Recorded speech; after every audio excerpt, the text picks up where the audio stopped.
Shalom sahabat Lexio Divina yang dikasihi Tuhan Yesus Kristus. Selamat pagi.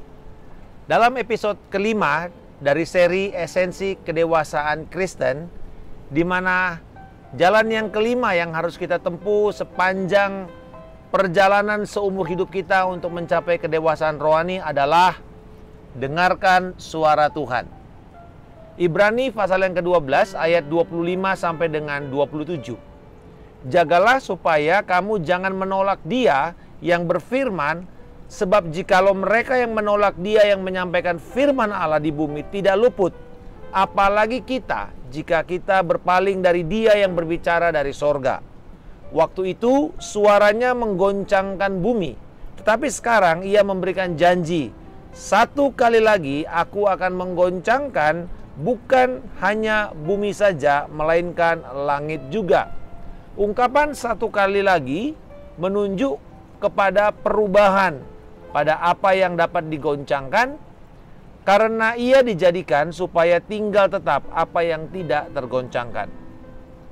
Setelah memberikan kontras antara Gunung Sinai dan Gunung Sion, penulis surat Ibrani memberikan arahan kepada jemaat, yaitu orang percaya pada saat itu, apa yang harus mereka lakukan, yakni kamu jangan menolak Dia yang berfirman atau yang berbicara atas nama Tuhan. Dalam Ibrani pasal yang pertama, ayat pertama dan kedua, penulis memberikan clue, memberikan petunjuk siapa yang dikatakan sebagai yang sedang berbicara itu. Setelah pada zaman dahulu, Allah berulang kali dalam pelbagai cara berbicara kepada nenek moyang kita dengan perantara nabi-nabi. Maka pada zaman akhir ini, Ia telah berbicara kepada kita dengan perantaraan anaknya, yang telah Ia tetapkan sebagai yang berhak menerima segala yang ada. Oleh Dia, Allah telah menjadikan alam semesta. Yesus sedang berbicara kepada kita di akhir zaman ini. Karena dikatakan yang sedang berbicara kepada kita adalah Dia, yaitu Yesus, dan firman-Nya. Allah sudah menetapkan untuk menyatakan dirinya secara khusus lewat Yesus dan kitab suci-Nya. Kalau di Gunung Sinai, orang Israel, siapapun dia, bila melanggar apa yang dikatakan Allah melalui Musa, dan diteguhkan dengan 2 atau 3 orang saksi, maka perkara itu sah. Dan orang tersebut harus menerima konsekuensinya, dan kemudian dia akan dihukum. Tidak ada satupun yang boleh lari dari penghakiman hukum Taurat. Ketika Allah berbicara di Gunung Sinai, bumi bergoncang hebat, bahkan dikatakan bahwa gunung itu terbakar. Nah, betapa lagi ketika Yesus datang di Bukit Zaitun untuk kedua kalinya. Langit akan tergoncang sekali lagi, segala sesuatu yang ada secara fisik akan hancur.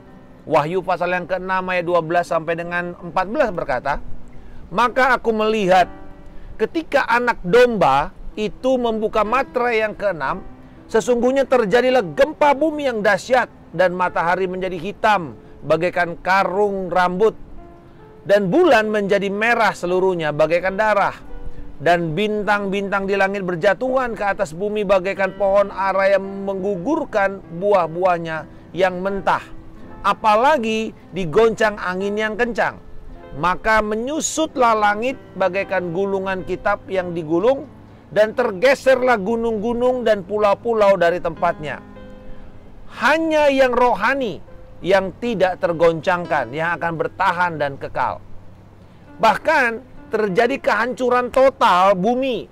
Tuhan telah menyiapkan sesuatu yang lebih baik, yang lebih mulia dan lebih kekal, yaitu apa? Langit baru dan bumi baru. Wahyu 21 ayat 1 dan 2 dikatakan, lalu aku melihat langit yang baru dan bumi yang baru. Sebab langit yang pertama dan bumi yang pertama telah berlalu, dan laut pun tidak ada lagi. Dan aku melihat kota yang kudus, Yerusalem yang baru, turun dari sorga, dari Allah yang berhias, bagaikan pengantin perempuan yang berdandan untuk suaminya. Jadi bayangkan, sahabat sekalian, nasib mereka yang menolak perkataan Tuhan.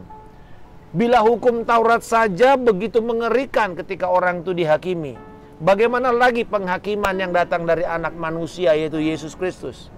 Pada saat orang-orang ini menjauh dari kasih karunia Tuhan, tertinggal, menolak firman Tuhan, dan menolak anugerah keselamatan. Penghakiman yang akan dihadapi bukan hanya terjadi pada saat kesusahan besar, langit dan bumi akan digoncangkan, tetapi juga akan mengalami penghakiman yang mengakibatkan keterpisahan selama-lamanya di neraka. Kabar baik kepada kita semua, sahabat sekalian. Perkataan Yesus sudah tersedia kepada kita lewat firman-Nya, kitab suci yang setiap hari kita bisa akses, kita bisa baca, kita bisa dengar. Dan bahkan kita bisa diajar oleh banyak pengajar-pengajar saat ini. Dan kemudian kita bisa bertumbuh sewaktu kita melakukannya, sehingga kita menjadi dewasa secara rohani. Tetapi juga kita akan berpindah dari sekedar makanan-makanan yang enak, bayi rohani, yang hanya gampang dicerna, tidak perlu berpikir, tidak perlu lagi kita merenungkan, tidak perlu bahkan mungkin kita kerja keras. Kita juga tersedia firman yang memerlukan kunyahan, makanan keras yang diperuntukkan kepada orang-orang dewasa secara rohani. Dan kemudian firman itu perlu kita kunyah dengan kerendahan hati dan mengamalkannya. Dan saya percaya bahwa inilah yang akan membuat kita bertumbuh menjadi dewasa. Marilah kita, sahabat sekalian, tidak memilih-milih mendengar firman yang akan kita dengar setiap hari. Karena hari ini begitu banyak sekali pilihan, kita mau dengar yang mana. Mari kita mendengar firman Tuhan, dan apapun yang disampaikan kepada kita hari ini, pagi ini, atau sepanjang hari ini, kita membuka hati kita merendahkan hati kita, dan izinkan firman Tuhan menolong kita bertumbuh menjadi dewasa. Baik itu yang membangkitkan, mengobarkan semangat kita, atau berupa peringatan dan nasihat untuk kita hidup hati-hati dan menghindarkan diri dari segala kejatuhan dan dosa.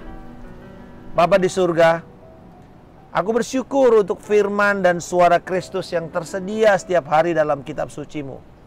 Dengan kerendahan hati, aku mau menerima kebenaran firman-Mu dan melakukannya.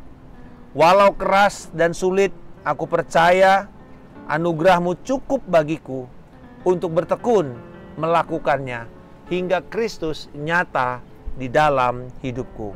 Di dalam nama Tuhan Yesus Kristus, aku telah berdoa dan mengucap syukur. Haleluya. Amin. Salam kemenangan. Saya Pendeta Markus Simanjuntak.